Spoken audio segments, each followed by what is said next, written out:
Early on, this senior federal bureaucrat spoke about the culture within the public service. Detailed a punishment culture within the public. I ended up having to stop the program in advance of a decision by the government.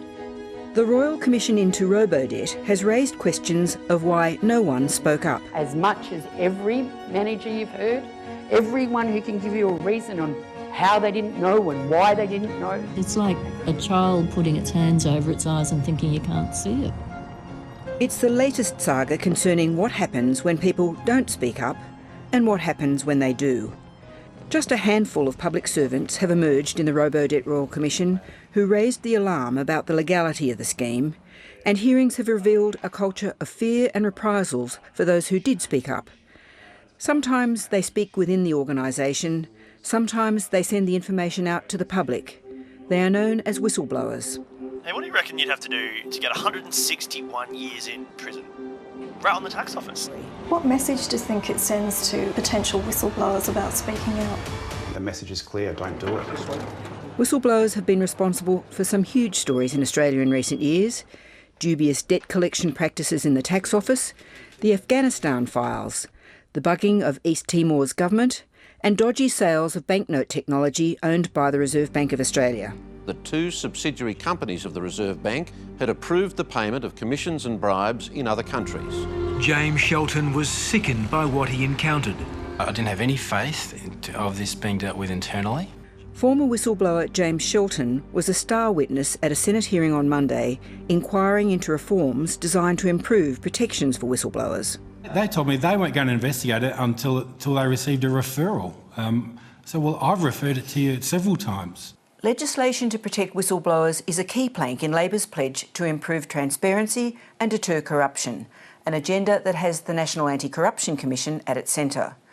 Attorney General Mark Dreyfus this week also moved to revive a broader debate about another crucial part of the transparency process: press freedom and protecting the work of journalists. Police raids on the ABC's offices in Sydney and on the Canberra home of journalist Annika Smethurst in 2019 made headlines around the world. This week, the Attorney-General held a roundtable with media representatives. So the same legislation that enabled that back in 2019 still exists today. That's right. A bill for an act to amend the Public Interest Disclosure Act 2013. Mark Dreyfus is promising to move on a range of issues from defamation laws to contested warrants. But right now, Parliament is considering a first tranche of legislation on protection for whistleblowers. The Albanese government is committed to restoring trust and integrity to government, and an effective public sector whistleblowing framework is essential to achieving this, including to support disclosures of corrupt conduct to the National Anti-Corruption Commission. The bill is only the first stage reform.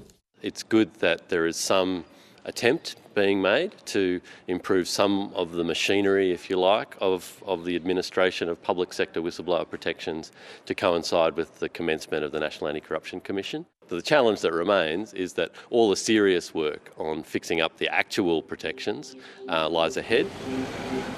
There are now calls for a clear path towards a comprehensive and coherent structure for whistleblowers, not just in the public sector, but the private sector too. Do you want to speak about how hard it would be to put boundaries around a whistleblower commission if it was only dealing with public agencies? Yeah, sure. And just to give you my example, I work for Security Proprietary Limited, a private company, majority owned by the Reserve Bank of Australia, minority owned by a British plastics firm. We already have at least 5 different whistleblowing protection regimes operating in federal law for public servants, for contractors, for people working in aged care, for people working in disability, whether they're public servants or whether they're contractors or private enterprise.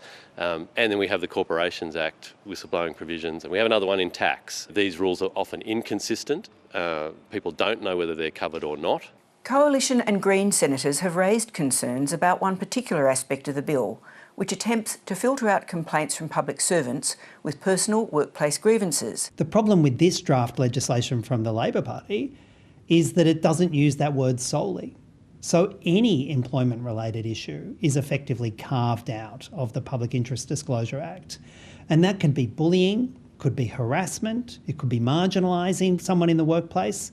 And as we know, that's often a pattern of conduct that whistleblowers face after they blow the whistle. And we've seen from cases like Robodebt for example, how these things aren't all clean and tidy. They are deeply embedded in the workplace. There will be workplace conflict. There will be management disputes. There will be unpopular employees who are raising serious issues, but they get miscategorised as being just troublesome or not doing their job properly or whatever. And it's 70% of public interest disclosures come with that workplace conflict. The government insists whistleblowers will be able to report such matters as discrimination, bullying and harassment if such conduct occurred as a result of retaliation for reporting an integrity issue such as fraud and corruption. But it argues most personal work-related conduct is better dealt with through existing workplace processes. There is some sense of urgency about resolving the parliamentary differences quickly. The government wants to have this first set of whistleblower reforms in place before the National Anti-Corruption Commission becomes operational. Following passage of this bill, the government will commence a second stage of reform, a discussion paper on whether there is a need to establish a whistleblower protection authority or commissioner. James Shelton, who helped expose the scandal involving the Reserve Bank, says such a body could make the process less perilous for future whistleblowers. I'm summoned to court to appear as a witness, and I have to wait out the front of the court and get, cross-examined by QCs for 2 days. There was no path, there was no guide. I did it all just because I was determined to get this result. It would have made, the world of difference to me. It's too late for me, but for others who come after, yes, 100% there needs to be an independent whistleblower protection authority.